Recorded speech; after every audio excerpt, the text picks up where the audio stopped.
الصلاة خير من النوم۔ السلام علیکم ورحمۃ اللہ وبرکاتہ۔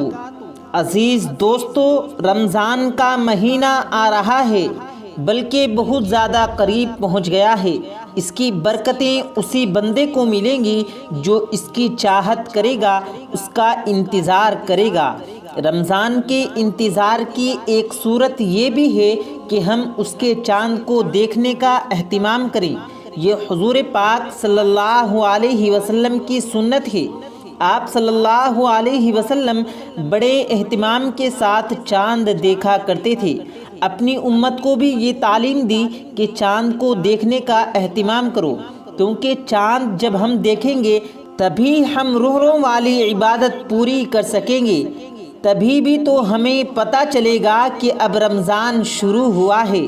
جیسے ہم شدت سے انتظار کرتے ہیں کہ رمضان کب آئے گا، اور کئی لوگوں کو تو بہت زیادہ شدت ہوتی ہے، ان کی چاہت ہوتی ہے، وہ اللہ رب العزت سے دعائیں مانگتے ہیں کہ اے اللہ ہمیں رمضان تک پہنچا دے، ہمیں اتنی زندگی اور دے دے کہ ہم رمضان کی رحمتیں، رمضان کی برکتیں اور رونقیں اپنی آنکھوں سے دیکھ لیں۔ تو رمضان کا چاند کب نظر آئے گا؟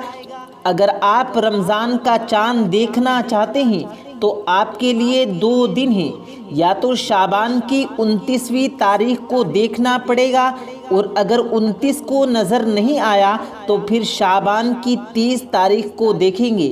اگر آپ کو شعبان کی تاریخوں کا نہیں پتہ تو پھر آپ کو چاہیے کہ چاند کو دیکھنے کا اہتمام 23 اپریل کو کریں۔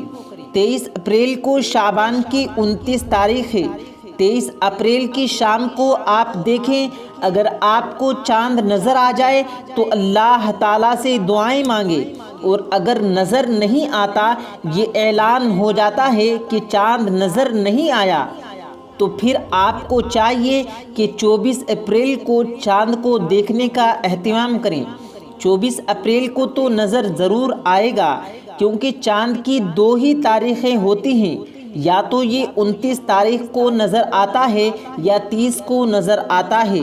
تو سب سے پہلے آپ چاند کو دیکھنے کا اہتمام 23 اپریل کو کریں۔ اپنے گھروں کی چھتوں پر دیکھیں، باہر جا کر دیکھیں، کہیں بھی جا کر دیکھیں، آپ کو اس کا ثواب ملے گا، آپ کا یہ عمل ضائع نہیں جائے گا۔ اور اگر 23 اپریل کو نظر نہیں آتا، کوئی خبر نہیں آتی، تو پھر آپ کو چاہیے کہ 24 اپریل کی شام کو دیکھیں، تب تو انشاءاللہ ضرور نظر آ جائے گا، کیونکہ وہ چاند کی آخری تاریخ ہوتی ہے۔ تو جن لوگوں کو یہ باتیں معلوم نہیں، ان تک اس ویڈیو کو ضرور پہنچائیں۔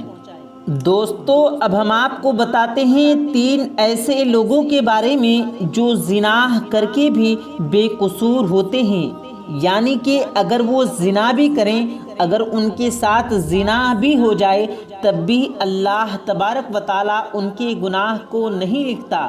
دوستو، ایک دن حضرت علی رضی اللہ تعالیٰ عنہ مدینے کی گلیوں میں چلے جا رہے تھے کہ آپ رضی اللہ تعالیٰ عنہ نے دیکھا کہ کچھ لوگ بڑے غصے کی حالت میں ایک عورت کو گھسیٹتے لے جا رہے ہیں۔ وہ عورت خوف کے مارے کانپ رہی ہے۔ حضرت علی رضی اللہ تعالیٰ عنہ نے پکار کر کہا، تم اس عورت کو کیوں گھسیٹ رہے ہو؟ تو لوگوں نے بتایا کہ اس عورت نے بدکاری کی ہے، یعنی کہ زنا کیا ہے، اس لیے امیر المؤمنین حضرت عمر رضی اللہ تعالیٰ عنہ نے اس عورت کو سنگسار کرنے کا حکم دیا ہے۔ حضرت علی رضی اللہ تعالیٰ عنہ نے اس عورت کو ان کے ہاتھوں سے چھین لیا اور ان لوگوں کو خوب ڈانٹا پھٹکارا۔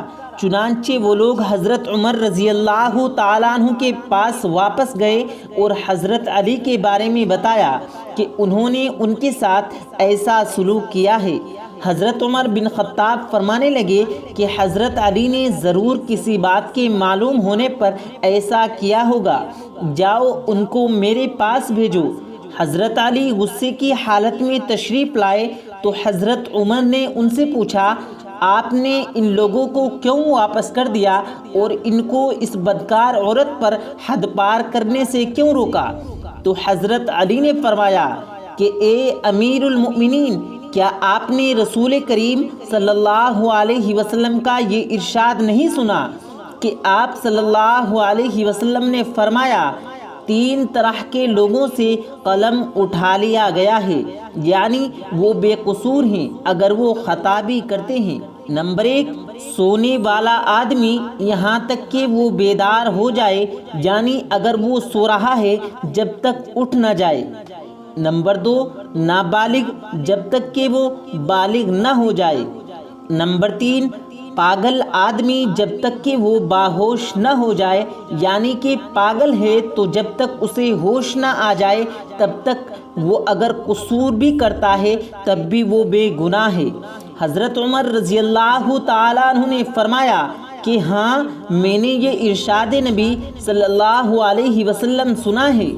حضرت علی رضی اللہ تعالیٰ عنہ مسکرائے اور فرمایا، اے امیر المؤمنین، اس عورت کو کبھی کبھی دیوانے پن کا دورہ پڑتا ہے، ہو سکتا ہے کہ وہ آدمی اس کے پاس اس حالت میں آیا ہو کہ اسے دیوانے پن کا دورہ پڑ رہا ہو۔ یہ سن کر حضرت عمر نے اس عورت کو رہا کر دیا۔ تو دوستو، اس طریقے سے اس عورت کی جان بچ گئی۔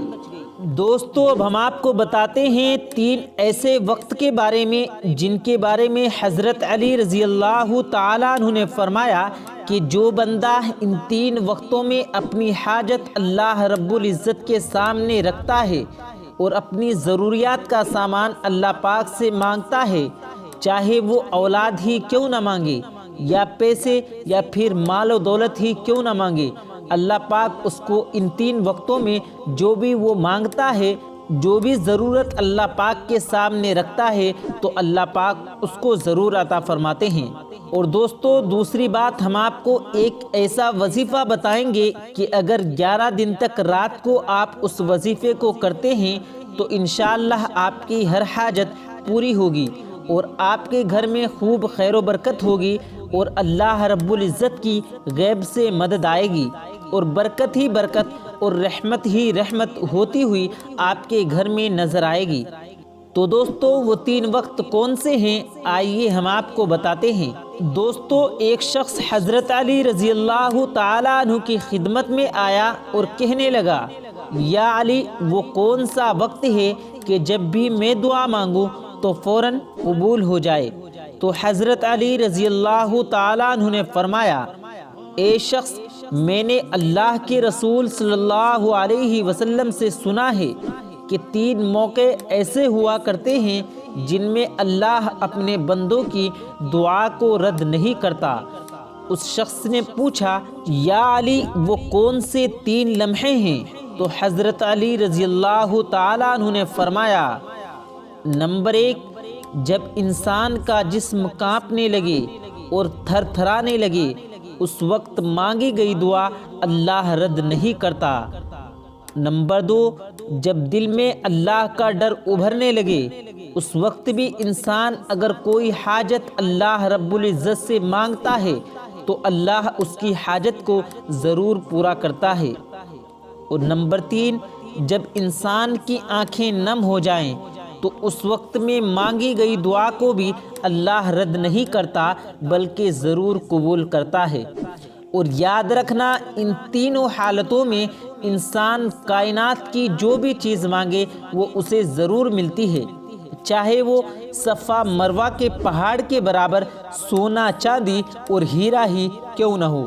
دوستو، اب ہم آپ کو ایک ایسا وظیفہ بتائیں گے جس سے آپ مالدار ہو سکتے ہیں اور انشاءاللہ آپ کے گھر میں بہت زیادہ برکت ہوگی۔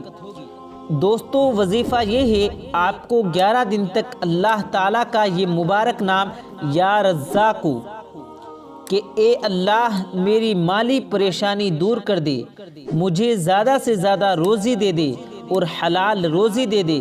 تو دوستو، یہ وظیفہ کرنے کے لیے آپ کو رات کو سوتے وقت وضو کرنا ہے۔